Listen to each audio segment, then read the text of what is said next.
impression. At first thought I would have to say no.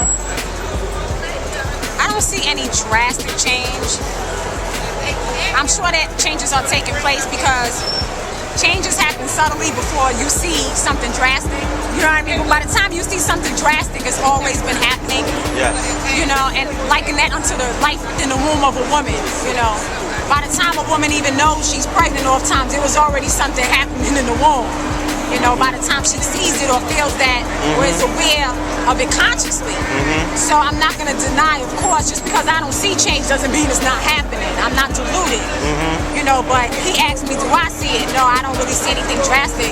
I still see a lot of the negativity that's impacted our people, but I also still see brothers like yourself, you know, the other brothers, and also sisters that are positive, that want the best for our people, and want to do something about the reality and the condition under which we live. I still see that hasn't changed since I've been out here. Okay. That's How, my answer to that. how important is it, or how imperative is it that the sisters, per se, the queens, the mothers, with that nurturing spirit, you understand, with that mother-like spirit, how important is it that you begin to rise up and take this thing that we're creating? Because I truly believe that this conscious movement amongst this new generation is going to yield results. It's going to yield results even to the point that I see as far as us building a nation where we all going to be together. Because we're going to get to the point where we're going to realize that it's time to pull out of this. You understand? It's like being inside of a slaughterhouse trying to save a chicken. You feel me? You just leave the slaughterhouse and let it's a slaughterhouse. Either you shut down the slaughterhouse or you leave. So I feel like it's going to get to a point where we're going to say, look, fuck that. Let's get ourselves together, get the babies, get the queens, the goddesses, and let's go take this somewhere else. Work on ourselves, amongst ourselves. Straight exodus, why not?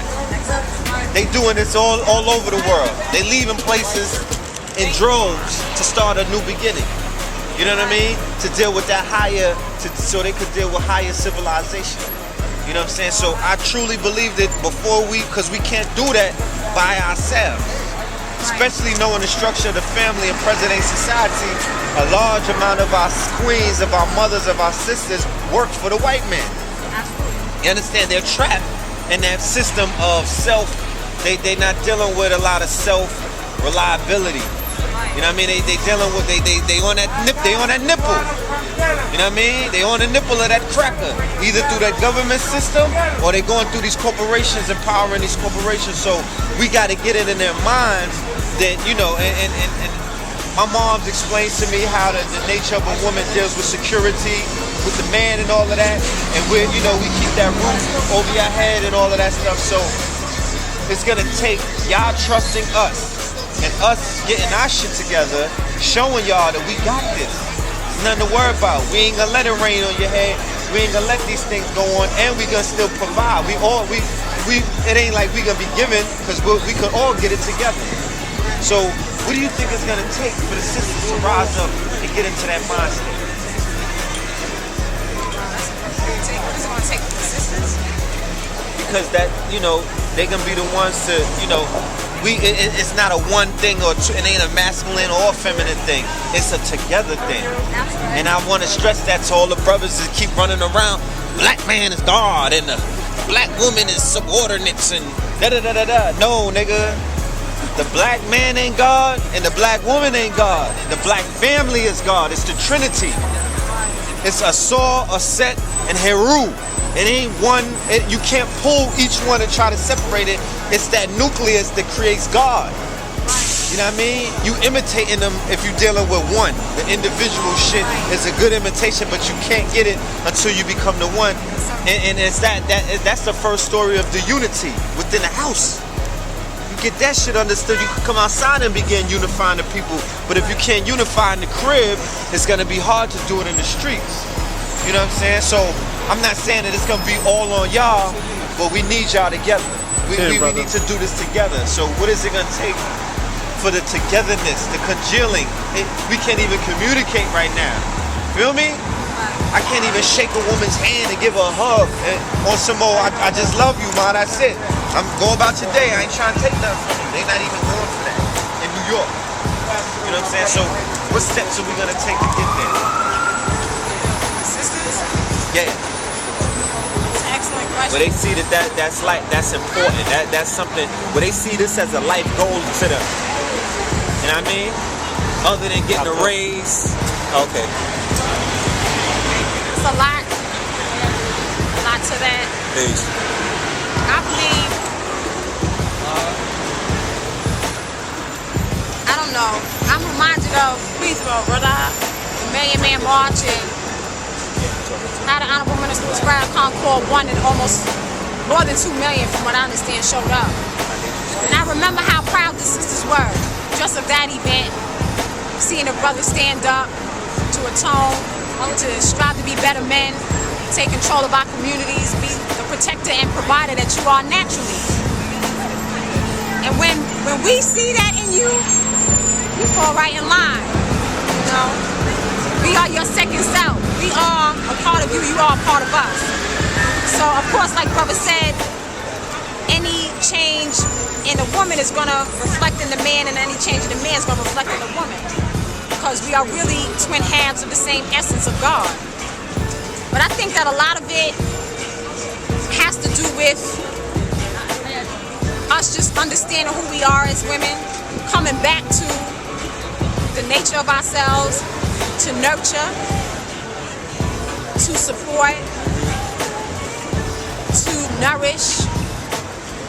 I think it's been so difficult for us because unfortunately, we talk about the white man, but a lot of black men have been our enemies. Let's be real.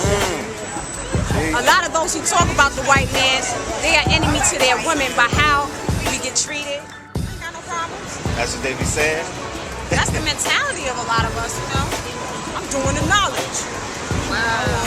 God, I'm so conscious. introduce yourself real quick. It's about the white man. Go to Lex TV. My name is Sakina, also known as the entrepreneur. Yeah. But What's your background real quick? I'm Southern descent. No. What's your spiritual and Muslim, Islamic. no doubt. Alright. Islam. Alright, so we're getting back into our talk with the queens, with the goddesses. You dig what I'm saying? With our sisters, with our mothers, you know what I mean? With the Isises. So we here building with them, and we want to get, we basically want to get to the bottom of some of the ills, some of the questions that we have. Some of these, due to the lack of communication, we have a lot of questions for these sisters, and I'm sure that people that are watching this video will have questions. What I want you to do is leave within the comments questions that you will have, and we'll have these sisters and other sisters address that in further videos. You know what I'm saying? So I'm gonna let them get into their thing.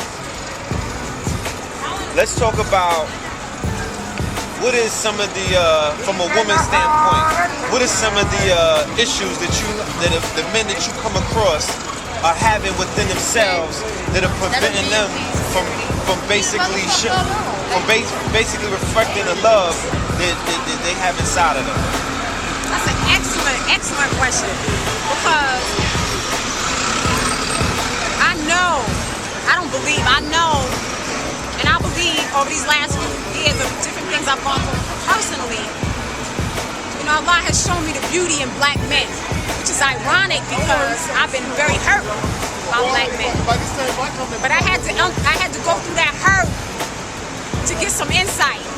And I had to go through that hurt. That's Ron kissing you. He like, it's gonna be I had to go through that hurt to get some insight and some degrees of knowledge and some understanding that don't come from a book, come from experience, come from life. And looking into black men and saying, you know, I see a lot of beauty, I see a lot of intelligence, divinity, without a doubt. I see the love and the sensitive heart and the compassion. And I think maybe sometimes brothers don't want to show that because that's weak, you know, or it's seen a certain way for you. You know, you're not masculine if you show love or tenderness, and that's not macho. But I believe that when when you're secure in your manhood, and when you know you a man, you know you a man. You can still show love and tenderness and be a man. You balance that with the masculine and feminine principle within yourself.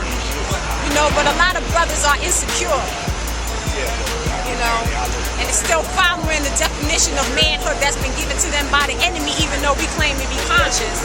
We claim to have knowledge. Are you really being a man according to the Creator's definition of what manhood is?